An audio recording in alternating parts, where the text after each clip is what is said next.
beautiful salon and spa. Here a Sasquatch or Bigfoot can become anything she or he desires. Release yourself from the woods you've lived in so long and start thinking. Hollywood, forget the running and start the funnin'. We'll make you as fabulous as you were meant to be. The Big is Beautiful Salon and Spa exclusively serves the humanoids known as Bigfoot or Sasquatch. It is located in a secret location in the American wilderness, known only to its customers. This is the waiting room. Here's the receptionist. Okay, number 48, we're ready for your pedicure.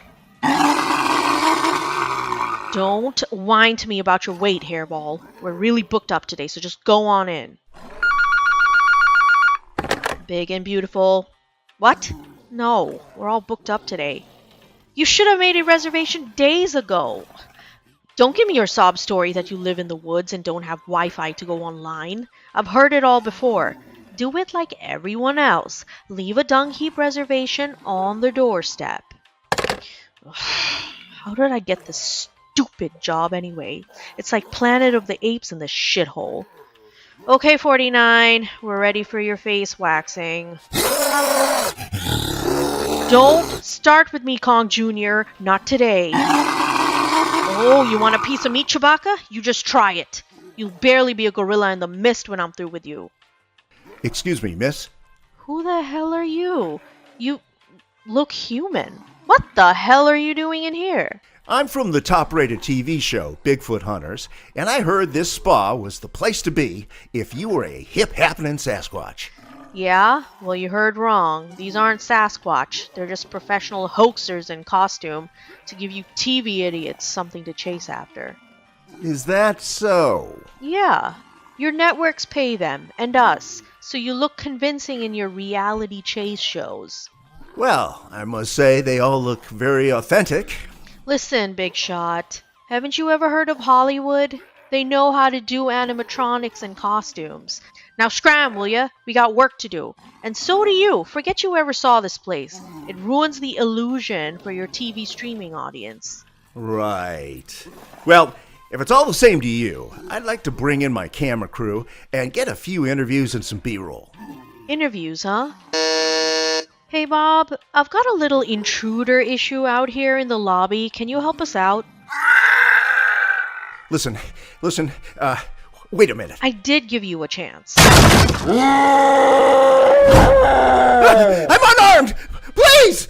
Ah! Thanks, Bob. Please get him out of here. Oh, and there's also a camera crew outside. It'd be great if they all woke up 24 plus hours from now in that dumpster in Spokane we like to use with their memories wiped clean for the past week. Thanks, Bobby. You're my man. Missing link or whatever. Everybody, sorry for the crazy morning and the disruptions. To make it up to you, everyone's appointment today is on the house. Also, you each will get a tall glass of Wildeberry champagne straight from your cousin's vineyards in the remote Yukon. True crime. Sex. Political conspiracy. Celebrity gossip. Murder. UFOs. Crooked officials. The occult. Assassination. Courtroom drama. Rape. Corporate scams. Scandal Sheets. Hello, everyone, and welcome to Scandal Sheet. My name is Thad Helsley, and today we are checking in on the latest developments with America's favorite and most elusive monster, Bigfoot, also known as Sasquatch. And to discuss this deeply mysterious creature, I am joined, as always, by my tireless Sherlock Holmes-style investigator and millennial co-host, Anurada. Anurada, with the many recent sightings, it is apparently Bigfoot spring here in the U.S. Well, Thad, I've seen a couple of Bigfoot-looking people outside, so wouldn't be surprised, Bigfoot is just walking around. I did not know, however, that Sasquatch and Bigfoot were the same. I didn't know that. Yeah, Yes. Two different names for essentially the same creature. There are other names that people have. Those are the most common that are in use. And so if you go to a website or something, they'll say Bigfoot / Sasquatch. It sort of depends what part of the country you're in, I think. Oh, that's very interesting. I didn't know that. And of course, no episode of Scandal Sheet could be complete without our artificial intelligence engine, Bernice. Bernice, welcome to the show. Thank you. Since these alleged creatures have skillfully eluded being positively identified by humans for thousands of years, I would say they are much more intelligent than your own Homo sapiens species, which, actually, isn't saying that much. Damn, Bernice. Thanks for those compassionate comments, Bernice. You're welcome. And by the way, no one hired me to be nurturing on this podcast. Anuradha, I can understand why Mr. Halkley is sympathetic to the Bigfoot legend, as he is probably a subhuman missing link himself. But you're supposed to be the smart one. I was hoping you might talk him off the ledge. Bernice, I try. He doesn't listen to me. But I get what you're saying. Well, that's great. It's great to have support in all quarters. Okay. All right, so Anuradha, are you ready to lace up your hiking boots with me and venture into the deep wilderness with our state-of-the-art infrared cameras, motion sensor equipment, and lab kits to test fecal, urine, and hair samples? Hell yeah. Let's do it. Let's find Bigfoot. Okay, good.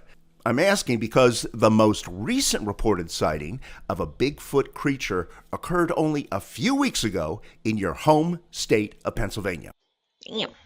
What made this report extra compelling is that this photograph in question was not taken by some half-toothless mountain hillbilly with a cell phone. Instead, it was taken by an overeducated and overpaid employee of NOAA, the National Oceanic and Atmospheric Administration.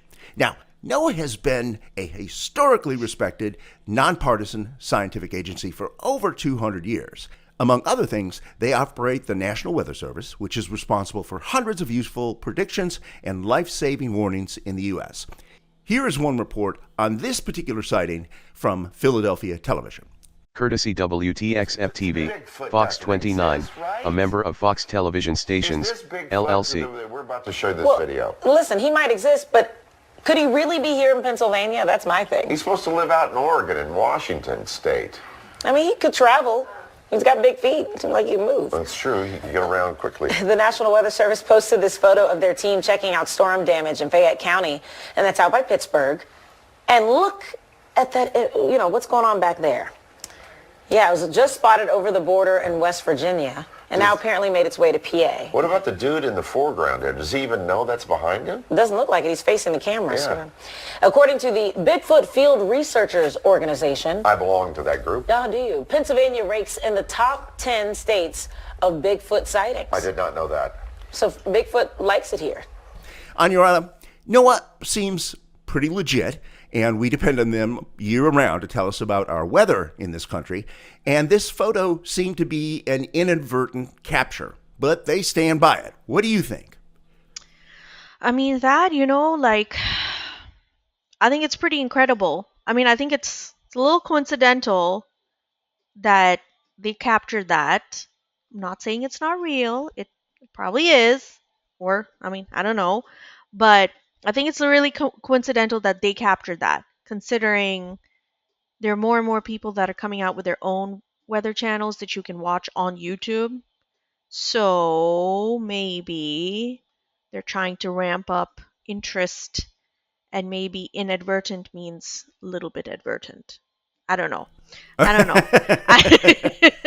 I'm just thinking about it, and it could be legitimate. It could be a coincidence, like, oh wow, we just happened to capture this. But I just find that a little interesting. What's particularly interesting in your state's sighting is that though there have been thousands of sightings across the U.S. for over 50 years, they mostly occur in the Northwest, like Washington, Oregon, Alaska, and Canada. But this one is in Pennsylvania. So I was just wondering, I don't know how the heck they got all the way, 3,000 miles away, but are any of your Pennsylvania neighbors expressing any thoughts on how Bigfoot made its way this far east? Not really. I feel like no one's really noticed, not so much Bigfoot, even though I would definitely entertain a conversation about that if someone would bring it up. I would love to bring it up. I just don't know how to casually bring it up without looking crazy. Anurada, would you describe yourself as a Bigfoot believer, a skeptic, or something else? Well, it's a good question because I feel like I used to be very skeptical about a lot of stuff. And then, certain things, I just feel like our world there's just so many unknowns. There's so many things that are coming up that people didn't necessarily believe in before. And now they're like, oh shit, like that was actually real, that was actually a thing. So I feel like it's not too far of a reach now to imagine that this creature exists and is maybe among us or hiding among us somewhere, because there's so many other things that may potentially have not made sense before that are definitely around and definitely here now. You know what I mean? Aliens and so on and so forth. Well, whether one is a skeptic, a believer, or something else, you can't dispute the enormous number of Americans that count themselves as passionate believers. I mean, with multiple reality documentary TV series, some that have lasted for 8 or 9 seasons, and over a dozen annual conferences and festivals devoted to the discussion of Bigfoot, it would appear that many, many millions of people, in this country at least, believe in this creature. That's more people than believe that UFOs are extraterrestrials or practice a number of well-known religions. So, I mean, they can't all be delusional, can they? I mean, just the fact that there are more people that believe in this creature than that believe in like UFOs and stuff, I feel like that's very I feel like that's very interesting. Thad, where'd you get your information from? Where are you looking? I'm looking on Wikipedia, basically. Some drunk guys just going in there adding things in Wikipedia. And Maybe. you're like, ah, yes. And there's a lot of websites, and then there's so many TV shows devoted to it. So and all the people on the shows are supposedly quote unquote experts. They've written books, or there's a whole area of science or pseudoscience called cryptozoology, and that is the search for creatures that maybe are legendary or maybe not. So it's not just Bigfoot. It could be the Loch Ness Monster. It could be, in Missouri, there was something sort of Bigfoot-like, but they called it Momo the Monster. So a lot of these reality shows are these people, supposedly scientific teams going out searching for Bigfoot. Damn, that's wild. It seems that the explosion of interest in Bigfoot has occurred since the publication of this old film, which is called the Patterson-Gimlin film, because those are the two guys that took it, way back in 1967 in the woods in Washington State. And we're going to talk about that a little later in the episode and kind of break it down. But belief in the creatures we now call Bigfoot or Sasquatch existed among indigenous people in North America thousands of years before Europeans arrived here. So, Bernice, can you quickly catch us up on that? Yes. While pre-Columbian indigenous American people did not have a written language of their own, they conveyed their 10 millennia of folklore traditions to the new European colonists of the 16th century, or, you can call them invaders, take your pick. At any rate, the rich legends of the Native Americans were recorded by these European settlers. Their collective folklore include tales of mysterious hair-covered creatures living in the forests, which sounds very much like what we think of Bigfoot today. So, spoiler alert, the modern History and Discovery channels did not make up the Bigfoot Sasquatch myths, they merely exploited pre-existing traditions that were already thousands of years old when the Europeans first arrived and learned about them. What is more likely? In this country, we are not 100% rationalists. We propagate popular myths and legends all the time. But most of those times, it is to children. For example, Santa Claus, the Easter Bunny, and the Tooth Fairy. And most adults know these myths are only myths. But Spoiler alert. Or they're what? Spoiler alert. Spoiler. For our young listeners out there. Okay, sorry. Sorry, Mom. But most adults don't spend $3,000 to attend a 3-day conference to examine the latest evidence on the tooth fairy. Listen, I mean, Santa Claus, Easter Bunny, I feel like, can we truly put that in the same category as things that may actually, like, there's more of a potential for them to actually have existed? You know what I mean? Like, do we see, like, Santa Claus footprints on the fireplace? You know what I mean? You're saying because there isn't a Bigfoot in the shopping mall that kids can have their pictures taken with? No, I'm saying, like, so Santa Claus, Easter Bunny, Tooth Fairy, again, spoiler alert, people. I mean, that's obviously made up. Are you saying you're saying they're made up? What do you mean? Thad, I'm sorry. I know you were you were waiting for your gifts. Where did those colored eggs come from on your auto last week? I got a chocolate bunny, and I got colored eggs. Who did that? Huh? You tell me. Your daughter comes up and puts it there. No, but, like, you know what I mean? Like, it's obviously not real, But this stuff, they've seen footprints, they've seen, now there's sightings and those kinds of things. So I feel like, can we truly put those in the same category? Maybe not. You know what I mean? Aliens, I feel like aliens, Bigfoot, Loch Ness Monster, all those things are, like, most likely probably real. You know what I mean? Or, like, a certain part of it is real, but maybe not all the stuff that we believed before or that we think before, right? Maybe aliens don't have, like, big heads and big eyes. Maybe Bigfoot is, like, naked, doesn't have any hair. Like, who knows? You know what I mean?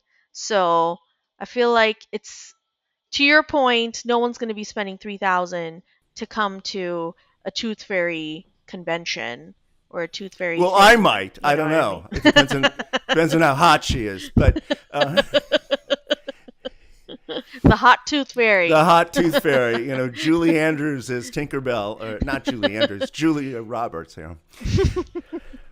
Okay, so on your auto, what we're going to do now is we're going to cut to a partial replay of a Bigfoot episode that we did a little while back that probably very few of our recent followers have ever even heard of before. So it covers a lot of the backstory on Bigfoot that we didn't really go into here, but it'll break down the Patterson-Gimlin film and some other things. So in the meantime, Anurada, if you and your family capture that Bigfoot specimen that the NOOA photographed in Fayette County, I hope you'll let us know, right?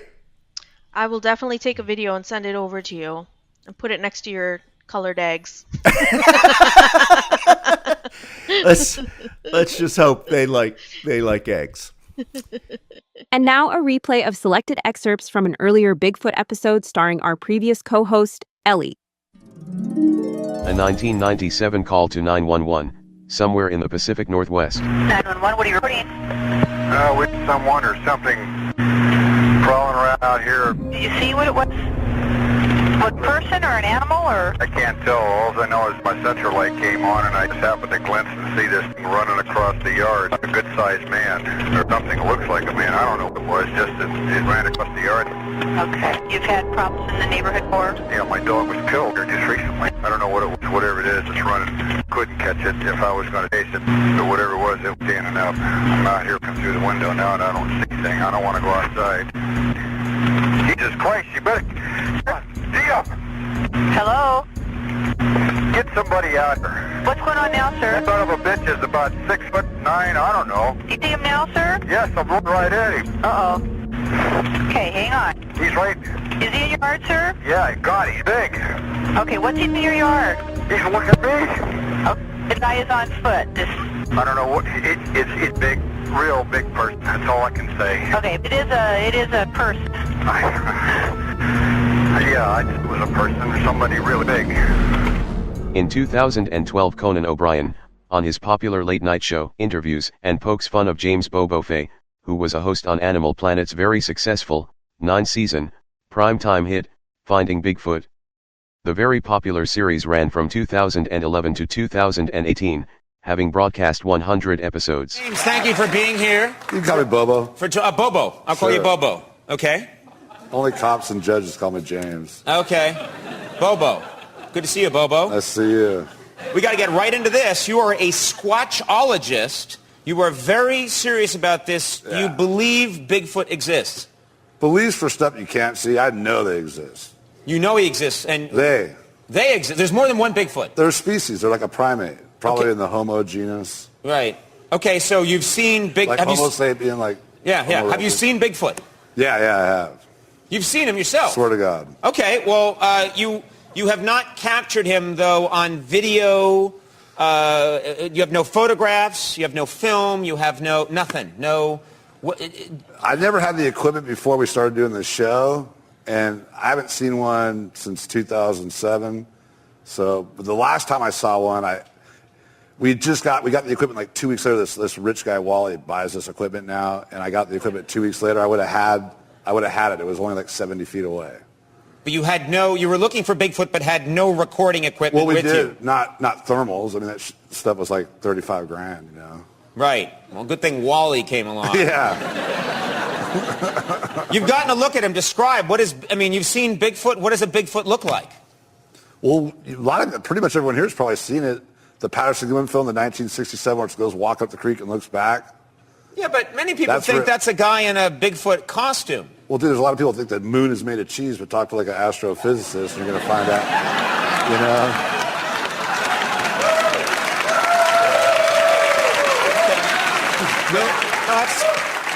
That's a good point. Most people believe that moon is made of cheese. Well, it's back of the old... So you could tell the difference between someone in a Bigfoot costume and the actual Bigfoot.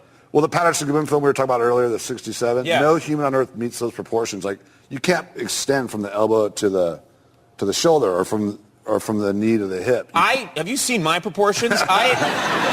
I said human. John Tesh. Oh, thank you. John Tesh and I both could be a Bigfoot. We both have extremely long legs, and I have elongated arms, and I roam the woods nude at night often. These are all true stories. You do. You try to attract Bigfoot when you're looking for him. How do you try and attract Bigfoot? Bigfoot. I'm sorry. I keep saying Bigfoot as though there are one. We all know there are hundreds of thousands. Well, there's probably between 2,000 and 6,000 in North America, roughly. We'll have a better idea when this DNA study gets. There's a lot of DNA samples have been turned in. DNA samples from Bigfoot? Yeah. They've got new techniques to extract DNA. What DNA do you have of Bigfoots? Mostly it's coming from hair. Like hair samples already had that. The morphology of the hair, it's unidentified primate. It's been collected in North America. There's hundreds of samples of it. So it's all hair. That's all the DNA? No. There's some blood samples where they've crossed barbed wire fences. And I don't want to get too into it, but a guy shot 2 of them 2 years ago in Northern California. And he brought in a chunk of the leg from the adult. He shot a young one and an adult one, and that's the basis of the whole study. Really? Yeah, but it's not supposed to say. Your whole show is about finding Bigfoot, and you're not allowed to say that they found Bigfoot and have a piece of him? Everyone signed NDAs, but I didn't. But everyone else that's working on it signed NDAs. So then you're allowed to talk about it. We've got a chunk of a Bigfoot somewhere. They do. We've got DNA from Bigfoot. We've got hair. We've got blood. They mapped the genome, yeah. Is there semen? Is there Bigfoot semen? I'm trying to collect that right now. I'll take one for the team. Come on. I'm dedicated. Hello, Scandal Sheeters. I'm one of your hosts, Anuradha. I want to ask you a personal favor. We recently launched on Patreon. Patreon is a platform where you can help support artists like us for as little as the price of 1 Starbucks coffee per month. It's really cool because as a Scandal Sheet subscriber, we can provide you with exclusive bonus content like uncut versions of episodes, transcripts, and bonus episodes. And you get to know Thad and I on a more personal level and stay tuned with all our antics. It's super easy to do. Just go to patreon.com/Scandal Sheet and sign up. It takes only seconds. Patreon is spelled Patreon. Again, that's patreon.com/Scandal Sheet. You'd really be doing me a favor because Thad owes me money, freaking deadbeat. Thank you, wonderful Scandal Sheeters. Now on with our show. we always try to kind of go back to origins and not take anything for granted with our listeners. So, Bernice, for any of our listeners who've been hiding in a cave, for example, for the last 55 years, who or what is Bigfoot, a.k.a. Sasquatch? Certainly. Bigfoot, also commonly referred to as Sasquatch, is a purported ape-like creature said to inhabit the forests of North America. Many dubious articles have been offered in attempts to prove the existence of Bigfoot, including anecdotal claims of visual observations as well as alleged video and audio recordings, photographs, and casts of large footprints.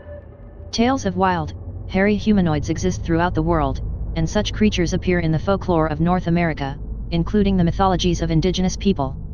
The majority of mainstream scientists have historically discounted the existence of Bigfoot, considering it to be the result of a combination of folklore, misidentification, and hoax, rather than a living animal. Other creatures of relatively similar descriptions are alleged to inhabit various regions throughout the world, such as the skunk ape of the southeastern United States, the Almas, Huron, and Yeti in Asia, and the Australian Yowie, all of which, like Bigfoot, are ingrained in the cultures of their regions. Thanks, Bernice. Ellie, we could probably do multiple entire episodes, just examining the 1,000-year-old legends and the cave paintings of indigenous people in America's Asia and in the Americas, Asia, Australia, etc. But for the purpose of this particular pod, I think we should just focus on what has occurred in the last 50 plus years here in America. Yeah, that sounds good to me. Okay. So the self-described rational Enlightenment Europeans that colonized North and South America beginning in the 1500s mostly lived in blissful ignorance of local mythical creatures, at least as far as we understand. So many years, and there were a lot of other things to worry about, wars and et cetera, et cetera. But in 1967, two guys with an amateur 16-millimeter film camera captured about 11 seconds of an unknown bipedal hominid creature walking in the woods. Now, while that was initially dismissed by authorities, it gradually exploded into mainstream popular culture. And listeners, we're putting links to that short film in the liner notes of this episode so you can go and look at it yourself, right there on your cell phone while you're listening. But in the meantime, Ellie, can you tell us the story of how this film came about and its reception? Yeah, absolutely. So Roger Patterson and Robert Gimlin, so we'll call Robert Bob, because I think that was mostly his, that's what he went by. So Roger Patterson and Bob Gimlin were filming a sort of documentary slash, docu-series in Northern California. And the purpose of the documentary was to have people chasing Bigfoot. So when you watch this clip, okay, so it was a Bigfoot documentary. They intentionally went to go look at him. They intentionally were going to look for him, yes. And, okay, got it. And Patterson had become interested in Bigfoot in the decade prior anyway, because he'd read a few articles, and he actually put out his own book about it later, which is like, Do Abominable Snowmen of America Really Exist? He had actually self-published that a year earlier. And so they went to go do this sort of docudrama filming about like cowboys being led by miners and Indians, and they're like basically all on a hunt for Bigfoot. So they had the movie equipment and they had horses, and they were already up in this area of Northern California where they had been logging, so there were logging roads and there was access into there. And then they, according to them, they were on horseback and riding up a creek called Bluff Creek, and they ended up seeing a Bigfoot behind a tree, kind of squatting down, and then the Bigfoot started running, or not running away, but leisurely, I would say, kind of walking away. And the horses kind of reared up in fear, and then they were trying to get their cameras so that they could film Bigfoot, film this creature.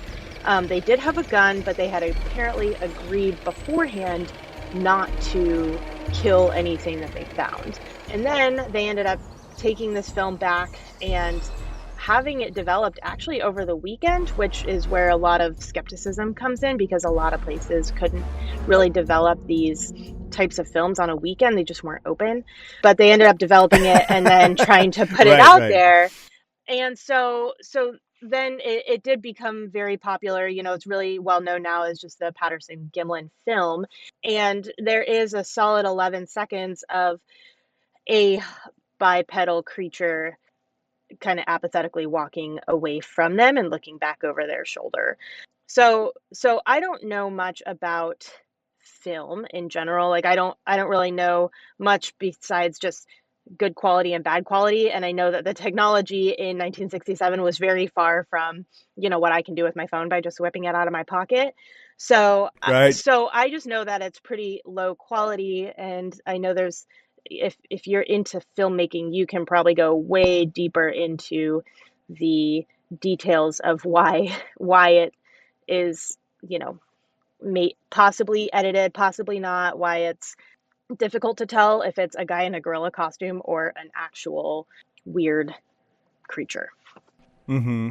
But, so I did go to film school, and I have been first a filmmaker, then a film video maker, now a digital moving image media maker. We keep changing the name. The aesthetics are pretty much the same, though, even though the technology changes. But, if I was going to stage a fake film about a 7-foot-tall monster, I just don't know if I would do it quite this way. Like you were talking about how casual the entity was, just kind of walking without any fear, not running, just kind of looking over its shoulder, then looking back and just walking away. Whereas, just like if I was making an episode of The Walking Dead, I think I'd have the monster to come at me or something, do something scary. Right. So, that's what did authenticity. Everything you said about, okay, how could these two bozos develop their film overnight in 1967 in a remote part of, Northern California? It's like we had a laboratory back at the log cabin. Well, yeah. And I just think there's all that stuff, but I was going to say, I totally agree with you about all of that. And I also just think it's pretty darn coincidental that they were going to shoot a movie about Bigfoot and then they run into Bigfoot.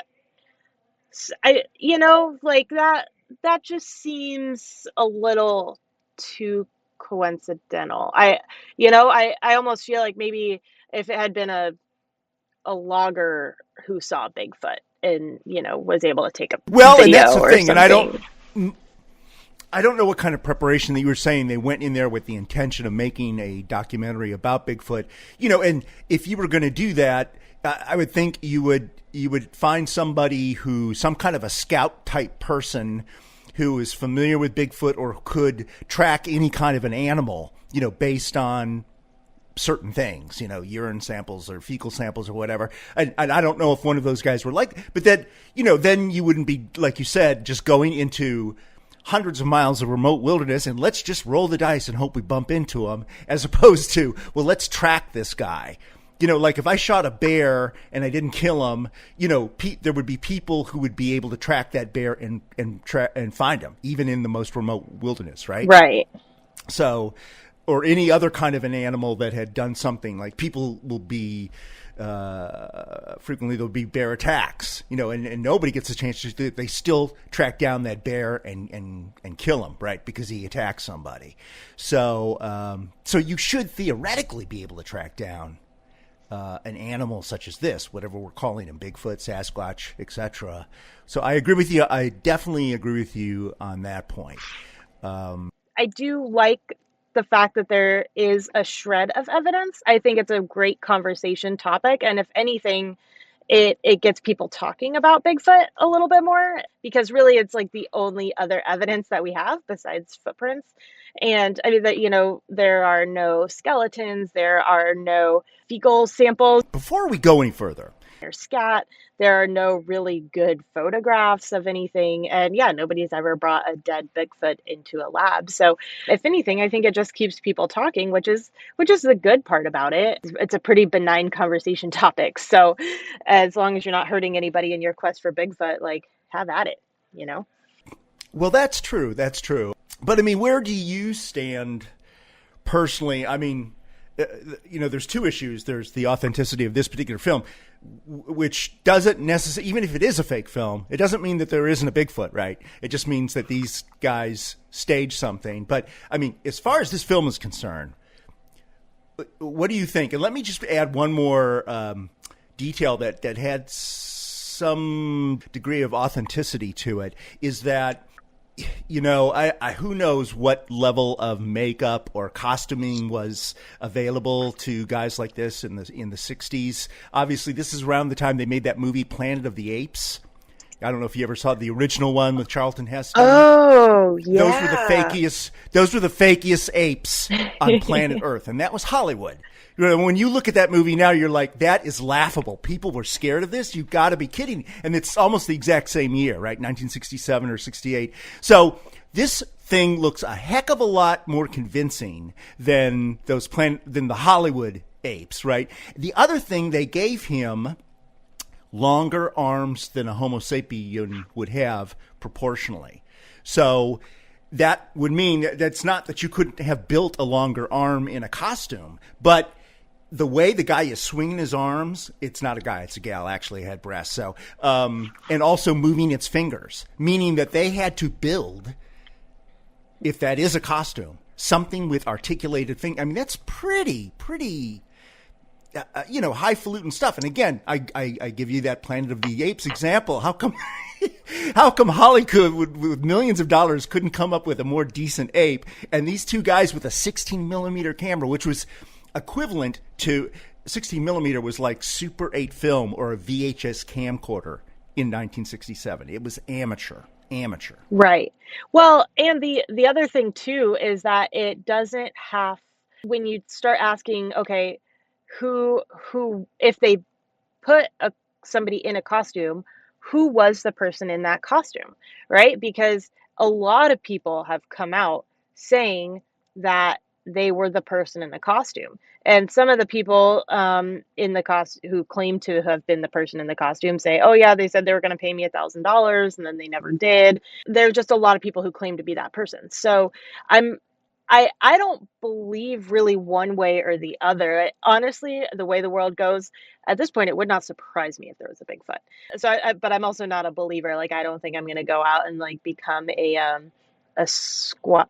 Are they called squatchers? I think.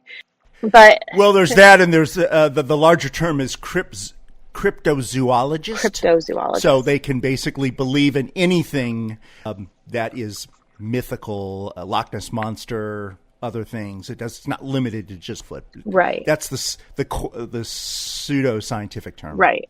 Okay. Cryptozoologist. Okay, a cryptozoologist. Yeah, I'm not going to become like an amateur cryptozoologist. I'm not going to, but I'm also not like, I don't think it's totally fake. I don't think it's completely unreasonable, because when you start to look at, especially the West, right? Like your Northern California and like the Cascades are really like hotspot areas for Bigfoot sightings and activity. I mean, they really have a lot of open public space that has really only been inhabited by humans, for like European humans basically for the last like 200 years. And when you go back and you look at like Native American folklore, a lot of Native American tribes have stories about big creatures, big hairy creatures, and they have tons of different names. They do. And they do. And that yeah. that really remains the same, like from Alaska all the way down, like into the Pacific Northwest. So let's just say, in theory, if there was a Bigfoot that could live to be, I don't know, 100 or 150 years old, I mean, there's a good chance that in the 1960s there was actually something there. I don't know. Maybe he was like, what are these humans doing here? But then, okay, for the purposes of arguments, because there does seem to be enough, either sightings or, even though it's sparse photographic evidence and things of that nature, how come we can't find one? We can find the bat that supposedly was the source of COVID in China, and the chimpanzees that was the source of AIDS in wherever in Africa. But we can't even find, if these guys have been running around North America for thousands of years, Native Americans were making cave paintings of them and stuff like that. We can't even find one skeleton.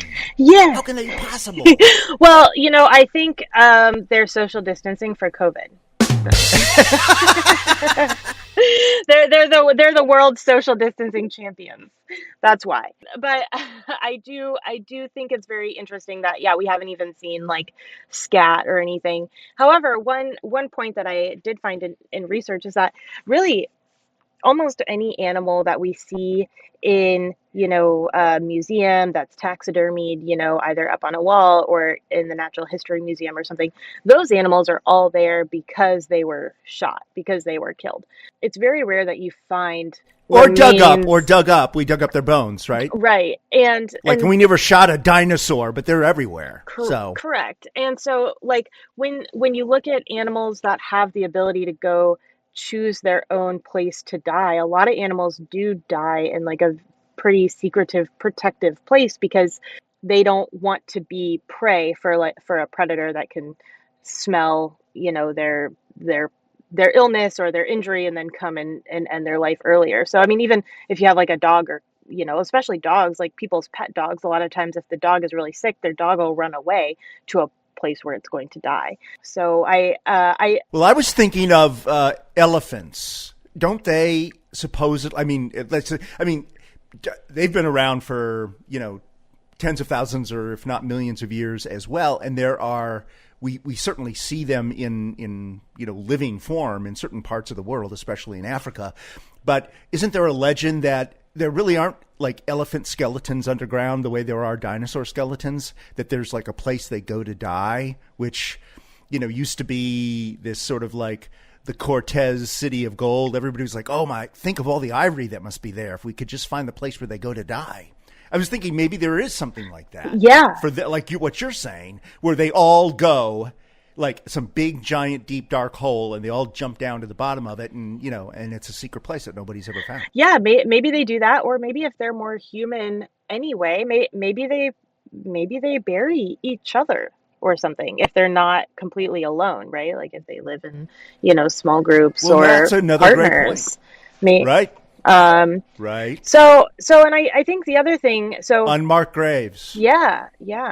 I think the other thing too is, I had a realization when I was reading about Bigfoot, and I figured if there's anybody who's actually seen a Bigfoot, or maybe a community where you would have more Bigfoot sightings, or maybe more just lore about these mystical creatures, it would be within the hunting community, because the hunters are outside sneaking around very quietly in camouflage with a gun, trying to find animals.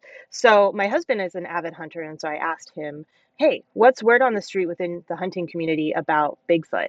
And he actually brought up a lot of great points, and he's out today. Otherwise, I totally would have invited him to tell me what he knows on this podcast. But he was mentioning that really hunters have retrained their brain in the wilderness to really very calmly put together pieces of a puzzle. And so they have to overcome a lot of their fight or flight instincts when they're out in the wilderness, because if they see or hear something, they have to immediately start putting pieces together of like, okay, a twig snapped and, a rock is falling. So what animal could be causing that in this specific area? Whereas if you're not a hunter, if you're just outside enjoying the outdoors, you might hear a twig snap and your brain does automatically go to worst case scenario. And that's like a survival instinct, right? It's a survival instinct to say, hey, the worst possible thing in the world is about to kill you. So you better get to safety. And so even if it's just a squirrel that made that twig snap, then, your body is still trying to convince itself to survive. But hunters have to think very logically through every twig snap, every rock fall, every silhouette they see, and they have to try to put together the pieces of the puzzle and say, okay, what animal is that? Is it the animal that I'm trying to hunt? Is it something that's a threat to me, or is it something where I am the predator to that person. And so they spend years, like retraining their brain, and they're very, very comfortable outside. So what I gathered from our conversation was more of an opinion that people who are Bigfoot believers or people who claim to have seen Bigfoot, they're people who are typically just not comfortable with being outside. They're people who are outside and they're just maybe a little more scared. They're not as familiar with all the wildlife and the behaviors of the wildlife in that area. And so when they hear sounds or when they see certain silhouettes, they believe their brain when their brain tells them that that is literally the worst threat that you can have. So get out of here to save your life. I just thought that was a really interesting perspective because hunters spend a lot of time outside, especially hunters like up in Alaska that are off the road system. It's different than just getting away from your wife and sitting up in a tree stand like on a land lease or something. I mean, it's like there are a lot of hunters who are just out miles and miles and miles from civilization, off the road system and stuff up here. So Right. The real hardcore guys. It's sort of like that old movie, The Deer Hunter. Half of them were, they just did what they wanted to sit in the cabin and drink. And then the other guys were out there really trying to find a buck, with however many points, and would track them down and shoot them with one shot. Had to be one shot. Yeah, because if you're outside and you're uncomfortable and you're scared and you see a silhouette, behind a tree, if you're a hunter, you're looking at it and you're saying, okay, is that the animal I want to be killing? And if so, am I in position to do that one shot to kill this animal? And if not, is it a bear? Did I accidentally call in a bear instead of a moose? Or they're just trying to piece together all the pieces of the puzzle. So I found it really interesting that of all the people who spend time sneaking around the woods trying to find animals, especially big game animals, hunters are like probably the percentage of the population, the lowest percentage of the population that have like any sort of either belief or sightings of Bigfoot. Do we have a source for that, or is that your sort of like back of the napkin? No, that would just be my back of the napkin calculation. Okay. Yeah. Okay. Yeah. Well, and hunters are obviously extraordinarily organized. I mean, there's so many magazines and cable TV shows, and then there's the NRA, which was originally wasn't intended to be political. It was intended to be, represent hunters and their guns and gun safety and things of that nature before it got into the politics business. But so, there'd be a lot of ways that they could all stand up and say, okay, we decided there's Bigfoot, everybody. We're only electing congressmen who believe in Bigfoot. Right. Well, and but they haven't done so. They haven't done so yet. So. I'm only voting for people who believe in Bigfoot. In Bigfoot. Right. I would love that. And actually then everybody could put like Bigfoot silhouettes in their front yard instead of those annoying like political signs, the election signs in everybody's yard. Then we could just put Bigfoot silhouettes in everybody's yard. I could go for this. Yeah. I was thinking if we had time to do a cold open, because you were talking about, well, how do we know that, there aren't families or tribes of Bigfoot out there, and they're the ones that bury one another, and that's why we don't see any skeletons. And what if somebody did stumble across like a little village of, Bigfoot, and maybe they had because we were talking about the Pacific Northwest, isn't that the origin of Starbucks? Wouldn't that'd be a perfect place to have a franchise, right? Yeah. So you walk in, everybody's a Bigfoot, and they're like, hey, I'd like a caramel macchiato, and then they're all kind of like, just like the guy in the film, everybody kind of looks at you like, oh, is that a human again? Did those guys ever? God, hate those guys. They're worse than rats. Yes. I like that. Oh, he's probably going to give me COVID. Better socially distance again. Yeah, exactly right. Go back into hiding. Call that black bear to rip him to pieces. Well, yeah, I'm tired. I think, actually though, speaking of like colonizations, there was I guess some nests that they think are Bigfoot nests that were discovered on the Olympic Peninsula, but they're on like a timberland, and so it's private land, and so they don't allow access to everybody, and there aren't any pictures. And so I think that's pretty interesting. Like, I don't know if they say it's kind of too sophisticated for bears, and they say it's not good enough for what a human would do. So maybe it was an old colony, and then maybe they all died or something. Maybe it was an old little tribe of Bigfoots, and they had all these nests for sleeping. But they're not letting anybody take pictures of it, which does make me very skeptical. Well, that's probably maybe a good segue. So, going down the road that, okay, yeah, there's got to be some legitimacy to this, and what could that be? There has been, over the decades, some conjecture among, quote unquote, reputable scientists in a variety of fields like anthropology, archaeology, evolutionary biology, of what a species like a Bigfoot or Sasquatch or a Yeti could be if it did exist. Bernice, can you help us out with that? Yes. Bigfoot proponents Grover Krantz and Jeffrey H. Bourne both believed that Bigfoot could be a relict population of the extinct Southeast Asian ape species Gigantopithecus blacki. According to Bourne, G. blacki may have followed the many other species of animals that migrated across the Bering Land Bridge to the Americas. Krantz has argued that G. blacki could have been bipedal, based on his extrapolation from the shape of its mandible. Primatologist John R. Napier and anthropologist Gordon Strasenberg have suggested a species of Paranthropus as a possible candidate for Bigfoot's identity, such as Paranthropus robustus, with its gorilla-like crested skull and bipedal gait.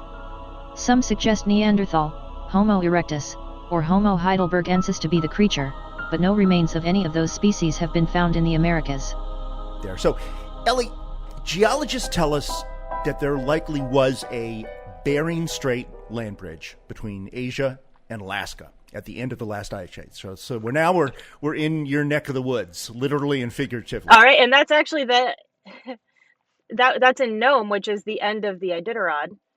So it is. Yeah. Okay, that is known. Okay, so and the theory goes that's, Homo sapiens were not native to this hemisphere. They originated in Africa, made their way up into Asia and Europe and blah, blah, blah, and eventually came over that bridge into the Americas, following animals that they would naturally hunt. So they weren't like being, smart. They weren't being Christopher Columbus. They weren't intending. They were just going where the food was going because they were hunter-gatherers. And that was a long time ago, but 16,000 years plus probably. So at the same time, the theory goes, what would stop a non-Homo sapien who was still hanging around, one of these other guys, whoever they were, Neanderthal, Cro-Magnon, Erectus, Australopithecus. I mean, there's like so many different guys, of which we all have bones of in all the major museums, so we know that they're not bullshit.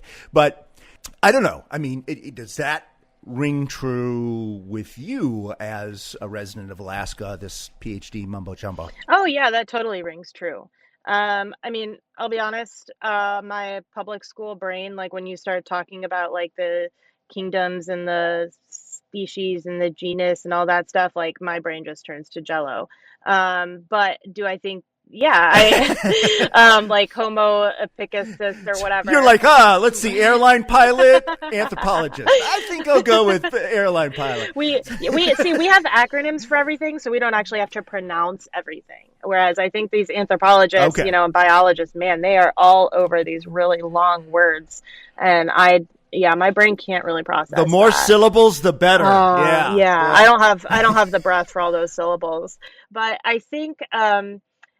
I definitely, I think this is the most realistic explanation of Bigfoot-like creatures, is that if they all came over the Bering Land Bridge, the Bering Land Strait, and they all, humans were kind of settling in that area, right? Like we have a lot of Alaska natives and stuff who are, who have been in that area for centuries. And for them, they have very, long-lived generational tales of Bigfoot-like creatures. And so I think that would be pretty normal, if like the big feets just went over somewhere and colonized a little bit and just lived their own life. And then, the Yupik people went and just kind of lived their own life. And, I think it would be very plausible. And then when you look at the grand scheme of things, I mean, the the Russians were only in, the Russians and the Japanese kind of started colonizing parts of Alaska in like the 1700s, I think. I don't know, once again, public school brain.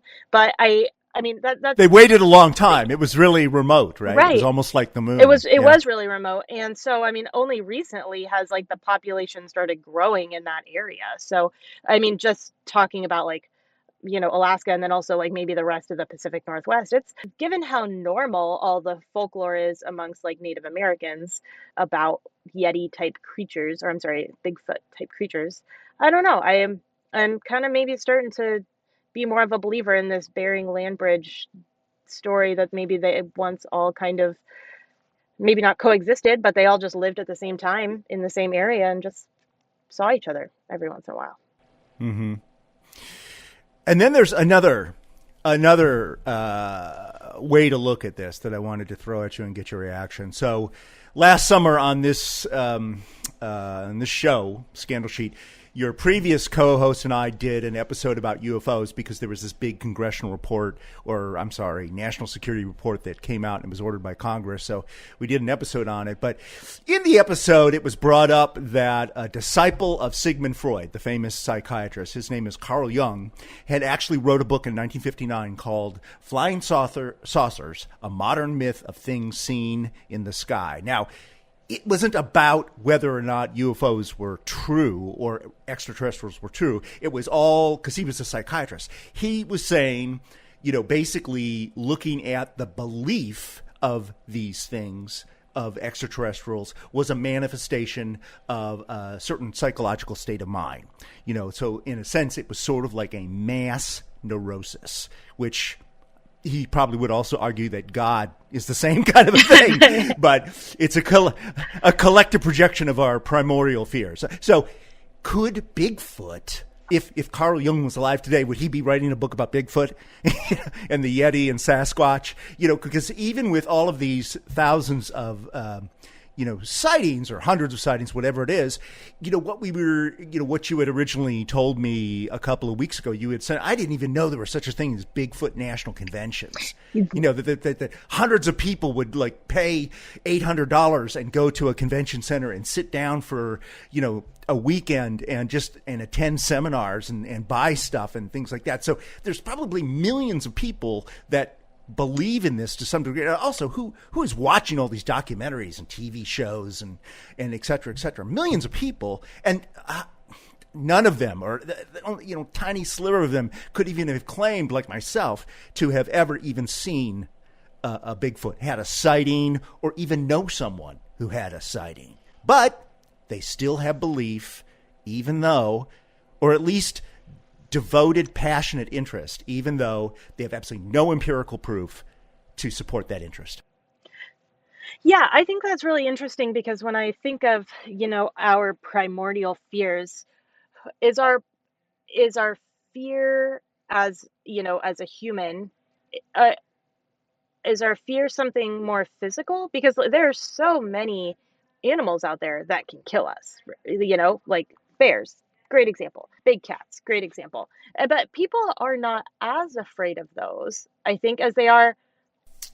I was going to say, so few people, like you're right about the bears and stuff, and maybe that's something you would be concerned about, but nobody in Northern Virginia, the Washington, D.C. metro area, is concerned about a bear. That's even though they might go to the Appalachian Trail this weekend and they might be concerned about it there because people have been attacked. More often, the bears just steal their food, but sometimes they, someone gets bit. But anyways, well, I think it's interesting how actually really looking at just even the title of Carl Jung's book called, Flying Saucers, A Modern Myth of Things Seen in the Sky. I think it's the assumption that aliens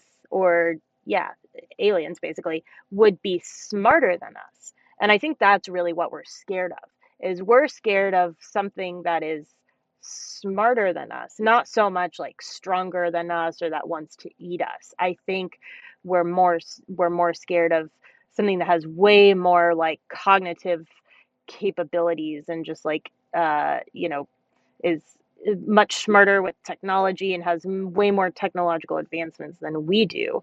And so I wonder if the humanization of Bigfoot, right? Like when we think of Bigfoot, we think of like one of our human ancestors. Are we scared that they're actually smart? Because they are so elusive if they're real, right? Like nobody has ever actually brought one home from a hunt. So how smart are they?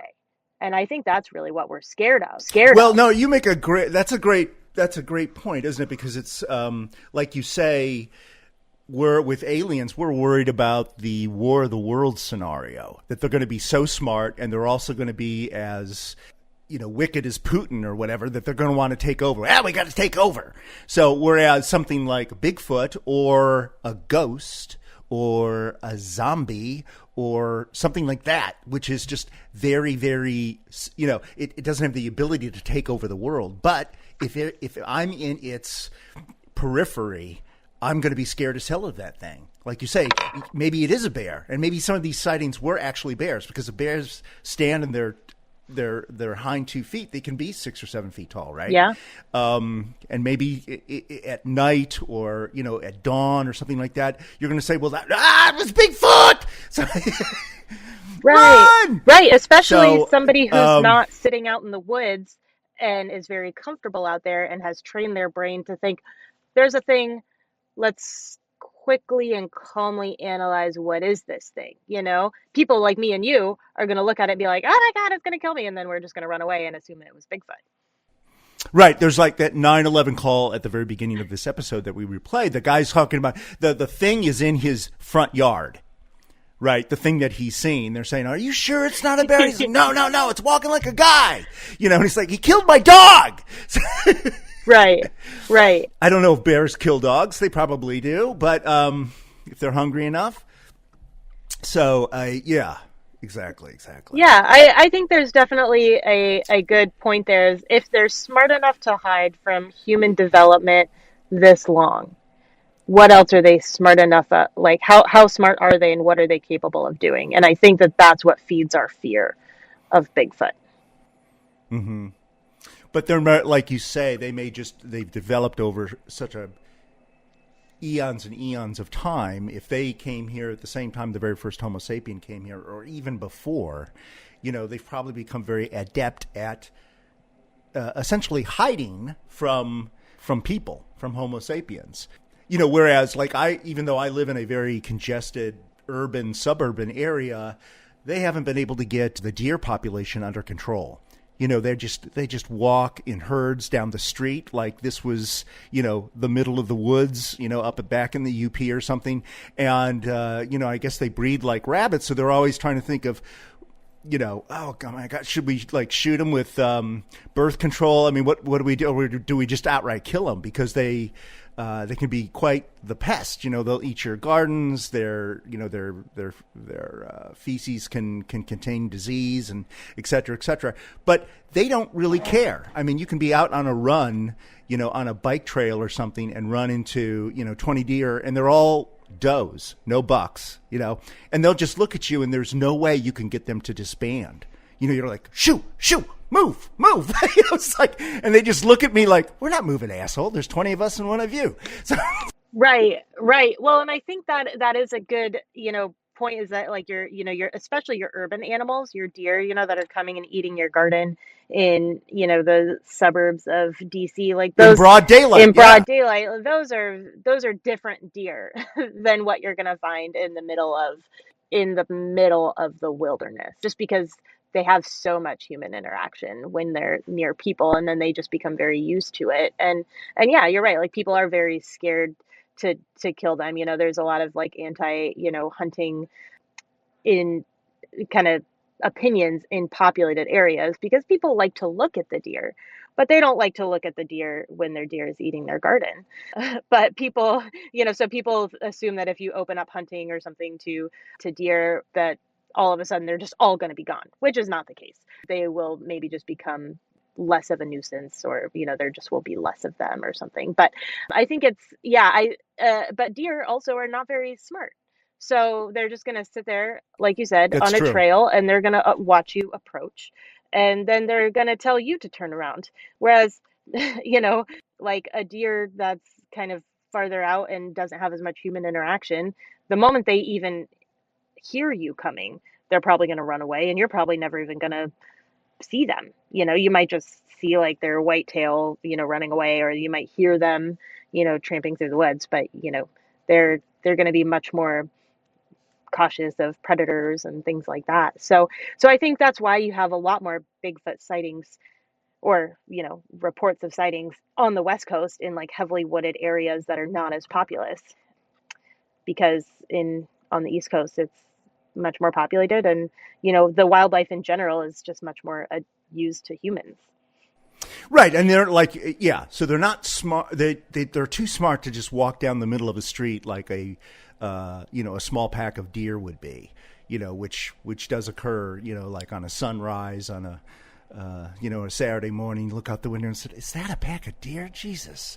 Or I don't know what a group of deer is called, but but again, going back to that film. What impressed me the most about it, whether it's a fake or not, is the decision, if there was a decision, that rather than try to be scary, rather than try to be like a monster. I mean, if that was going to be, I've seen a lot of films with bears, coming right at the guy with the camera, chasing them because, sorry, buddy, you got close to their cub or something, so now you're in the crosshairs. You better get out of there fast. So that bears can be really, really scary. That creature, if it was a creature, couldn't have cared less about those two people. Well, I think it's actually interesting. If you think about bears, I would probably the two animals that come to my mind when I think of like scary things are going to be like bears and then maybe like gorillas, because I think a gorilla is maybe most anatomically kind of like a Bigfoot from my, like I said, non-anthropological brain. And so at least but they don't attack people, do they? Even where they're I think they can. Indigenous, like Africa. I think they can. Yeah. Okay. And bears especially, so they actually all have different personalities. So if you go out to like the Katmai Preserve in Alaska, where you have kind of those famous pictures of bears at Brooks Falls catching the fish, they've done a lot of studies out there, and there are, hundreds of bears that they study, and they've realized how different all the personalities of the bears are, because some bears, in this specific example, have no problem going out to the falls in front of all the people and eating the fish, that are jumping up the falls, and they have no problem walking right by people and just kind of being the start of the show. And then other bears are very shy, and they never make themselves known to visitors. They never fish in the more public spots where, visitors are out there taking pictures.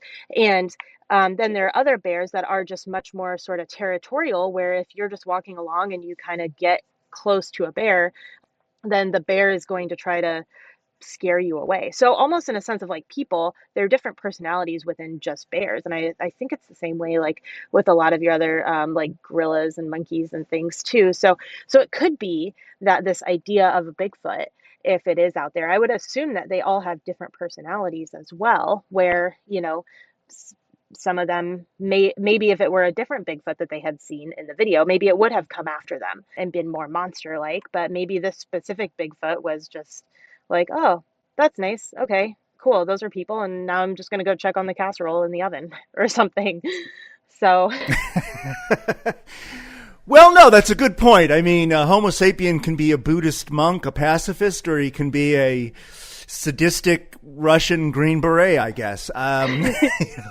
So, and they're the same species. If we put their DNA in the bottle, say, well, they look the same to me. Well, they don't act the same. So. So there's something to that nature nurture. Yeah. But, okay. So, as we come to the end of this, Ellie, maybe it's time to do, unless you have anything else you want to throw in there, we can do our usual sort of jury ruling. Do you have anything else you want to talk, subject wise? No, I think that's kind of all the big things I had. Okay. So what do you think? What you got to say, guilty, not guilty, or whatever, is Bigfoot, Sasquatch, the Yeti, all the other names, is it a giant hoax by someone or some people? Is there something possibly legitimate there? Or, as we said about Mr. Jung, Dr. Jung, just a projection of our ingrained human fears? What do you think? I think if I have to be a judge and make a decision, I say yes. I say yes to big which one? Big feats exist out there.